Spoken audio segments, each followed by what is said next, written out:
You know what the world needs today the most? Happy parents coming home to their children. Because only happy parents coming home can radiate emotional health to their children. Otherwise, you have a 3 or 4-year-old child saying, "Mom, I'm very stressed. Mom, don't irritate me. I'm very busy." Vocabulary of a 4, 5-year-old child. But because we believe these words are normal for us, we allow them to speak that vocabulary and say normal for you also. Let's visualize today a 5-year-old child using these emotions and vocabulary today, 20 years from today when they are 25 years old. How often will they be able to be happy throughout the day? Is that what we want in the destiny of our child? We are so busy earning comforts for them that we forgot we have to create happiness for them. Because we started believing that a comfortable life is a happy life. A comfortable life is a comfortable life. My sofa is more comfortable than your chair. Yes? Yes? Yes. My sofa is more comfortable than your chair. My sofa is more expensive than your chair. But that does not mean I'm happier than you. One wrong equation, and we were busy earning, which is very important. But we believed that the more we earned, the happier our family will be. If that was the truth, then in the last 2 decades, we have really prospered. Prosperity. But the last 2 decades have brought about a high rise in divorce, in depression, and a lot of other issues. Reached a stage where WHO says 1 in every 4 is experiencing a symptom of depression. Is it not time to sit back and ask myself, all my effort, and is this the result where we are heading? Only because we combined the 2 things and we said comfort, achievement is equal to happiness. No. Comfort, achievements, very important, one part of my life. Outside. Happiness, power, love, inside. So when I go to work from 9 to 5 tomorrow, I have to take care that I keep myself stable and powerful so that when I come home in the evening, what do I bring for my family? What do I bring for my children? What we create here throughout the day is the energy field with which we walk home in the evening. If I'm happy throughout the day, I come home and I radiate that happiness to my children. They absorb our vibrations, and that's the only way to make them emotionally healthy, emotionally intelligent. We cannot have emotionally healthy children without being emotionally healthy myself. So tomorrow, experiment. Scene after scene. I am a powerful being. I am the creator. People can behave they want, but they cannot create my emotion for me. I am creating it in response to them. I have a choice to create another one. Why do I need to create another one? I have to earn it for my children waiting at home for me in the evening. Just because someone is not behaving my way, I'm going to create and earn irritation and take it home to my children in the evening and then snap at them for no reason. Do you ever feel you snap at your family in the evening even though there's nothing big that's happened? Anybody feels that? Yeah? See? And why? Because we were snapping at. And then first I snap, and then I create guilt. And then I create guilt, so a second depleter. and then depletion after depletion. And more than us, it's they who are suffering today. So promise yourself today that I'm choosing happiness, not just for myself, because I'm going to earn it and take it to my family in the evening. Ready? Changing a habit is? Changing a habit is? Changing a habit is? Changing a habit is? Let's create the vocabulary. Changing a habit is? Loudly. Changing a habit is? Changing a habit is extremely easy. What we say to the mind is what it will believe. If I say it's difficult, mind will say, yes, it's difficult. It's extremely easy. It'll say, yes, it's easy. I tell my mind from tomorrow, this is how I'm going to be. It says, yes, it's how I'm going to be. Because the most obedient child is here. Spirituality, Raj Yoga teaches two very important things. I am a soul on a journey. I don't know till when I am going to be in this costume.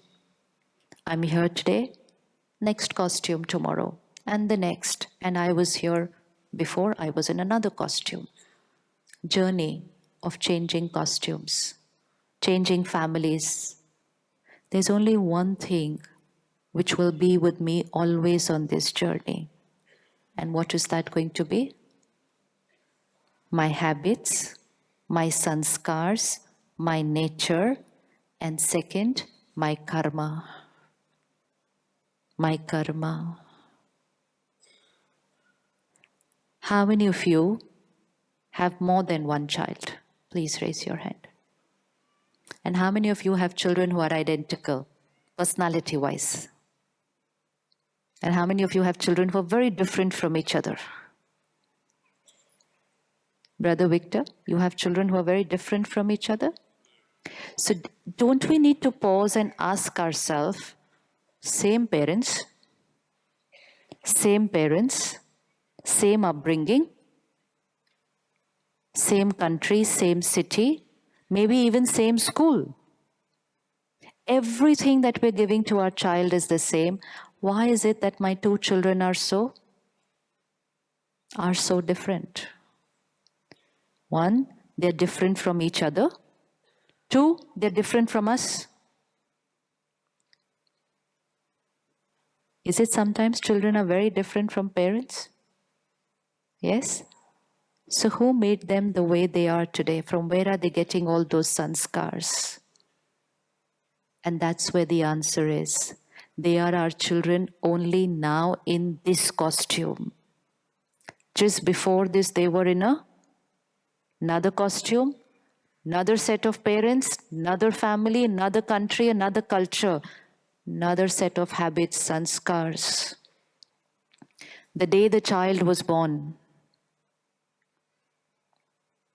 at least in India it is, I don't know whether you do it here. The day the child is born, we get one paper. And what do we call it? We say destiny of this child here. So someone very scientifically calculates and hands over to us a document which is called the destiny of the child the day the child is born.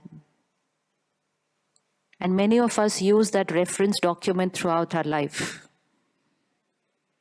At 20, this is going to happen. At 25, this is going to happen. At 35, this is going to happen. It's a science. It's a science. But important is, how does that document get created? Because that baby, the soul, has already carried their destiny with them. And who created that destiny?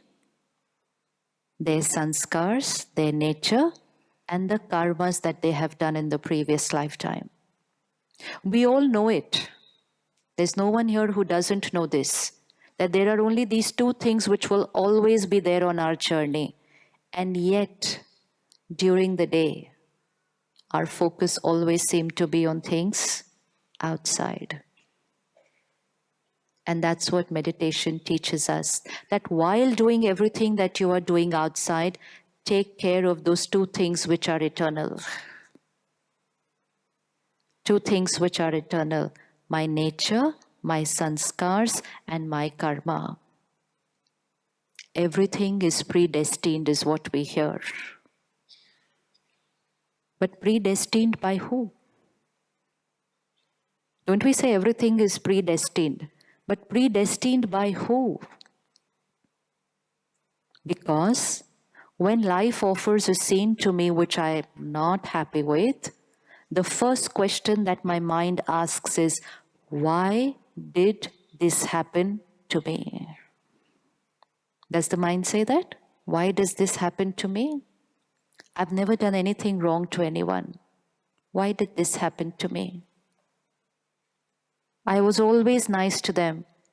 Why did they cheat me? I always helped her. Why did she betray me? I did nothing for her. Why is she being so nice to me? Who is deciding all this that's happening to me? And sometimes we looked for people to point fingers on, and sometimes some scenes just had no explanation. And so you know where the finger went? Where did the finger go then? Because as a child we learned everything is happening according to God's will. We are all here according to whose will? By whose will are you here? By whose will are you here? You chose to be here, or you're here because of God's will? And those who had registered and have not come because of? Those who registered, decided to come, but are not here because of whose will? Take care of the equations and the programming with which we live. Because every time, either blaming people for our emotions or blaming God for our destiny does not allow us to take personal responsibility of our sanskars, of our karma, of our destiny. If God was writing our destiny, if everything was happening according to His will, in one word, how would the world be? Everything happening according to God's will, how would the world be?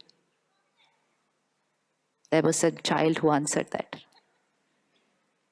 Would we have disease? Would we have untimely death? Would we have relationship conflict? If you had to write the destiny of your child, what kind of a destiny would you write for the child?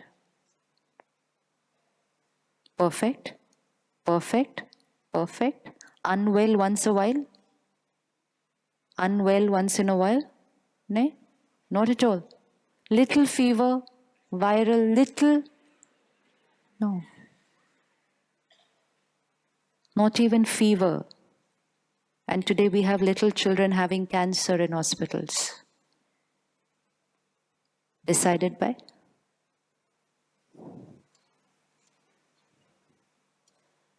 Why don't we pause and ask ourselves, if God was writing our destiny, if God was writing the destiny of everyone on this planet, the world would be a perfect place to be. So it's time to stop, pause, check programming, and change the equation here. Another belief system, which we've heard as kids, which we need to check whether it's true or not. Everything that's happening to me is a consequence of my earlier action. If today I don't take care of my body, I ignore what I eat, perfect time to sleep, no exercise, I ignore my health, tomorrow there are big chances that I will fall ill. Yes? And that illness 2 years later is according to whose will? Whose will? Whose will? But if that day I said I've fallen ill because of, then I will pray to him, please cure me. This is it, blaming up there and pleading and begging, please do this for me, please do this for me, please change this one, please sort out this issue, because we believed he is writing the destiny, and if there's anything to change in my destiny and for me to be happy always, he has to do something. And sometimes we even plead with an incentive. If you do this for me. Now, 2 options. I have to choose one, leave aside the other, and then hold on and follow that in my life from tomorrow morning. One option, everything is happening according to God's will. Blame him for your destiny and keep asking him to change it. Second option, everything that's happening in my life is a consequence of my action, my karma, spiritual law, law of karma. If everything was happening according to God's will, every destiny would be perfect, and most important, we would all have the same destiny, equal.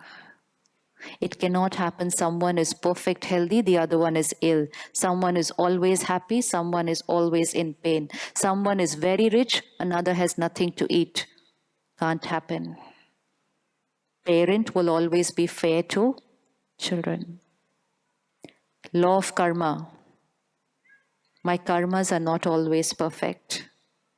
So my destiny sometimes offers some scenes which I don't want them to be that way. My karmas are not the same as you. And so my destiny will not be the same as you. Which equation should we hold and which one should we leave aside today? Who is writing my destiny? Who's writing my destiny?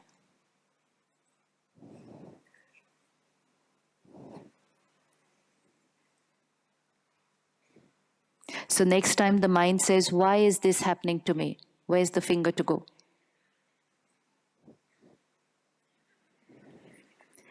Blame makes me a victim. Blame makes me powerless. Personal responsibility, power to change. How do I create the change? That we will see. But first important, I have to take responsibility.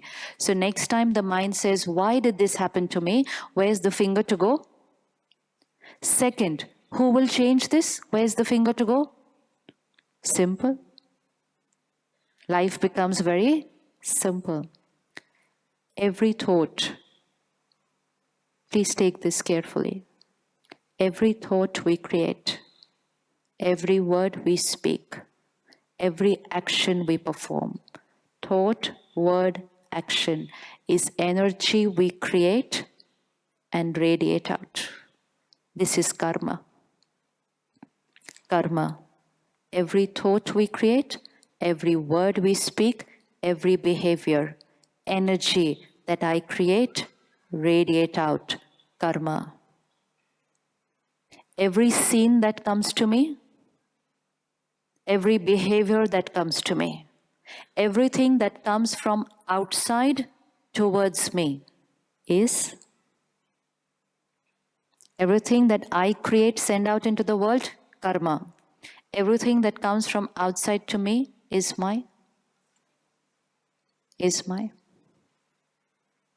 This is karma. This is how I behave to her, karma. How she behaves with me, how I behave with her, my karma. How she behaves with me, destiny. Which means energy from me out into the world, karma. Energy from the world to me, my destiny. And for this we are saying this is predestined. Which means everything that is coming to me is predestined. Predestined means previously written destiny. Written by me. Why? Law of karma. Every action will have a consequence. Will have a consequence. Now I have a glass here, I have flowers here. These are my two options of karma. If I take a flower and throw it at you, it's a flower that I will get in return. If I choose to throw this glass, it's the glass that I will get in return. This is law of karma. Karma means the energy I create, I radiate. The first one to experience that energy is me. I send it out into the world, and that will have a consequence. Now, our attention today is on all the energy that is coming towards me. Why is this happening to me? Why is she behaving like this to me? Why is he doing this to me? Our focus is on what's happening to me. And when something is happening to me, if I don't take care of how I respond, then my present karma,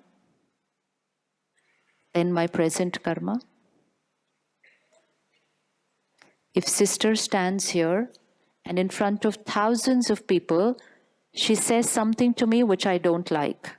Energy coming towards me. Why is she doing this to me? Why is she doing this to me? Answer. Why is she doing this to me?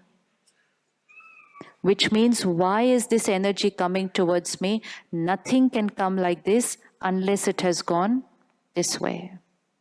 So first thing, when I understand a spiritual law, like we understand law of gravity, we never say, why is this falling like this? We know why it's falling like this. Law of gravity. Similarly, the mind stops saying, why is she doing this to me? Because I know it's law of karma.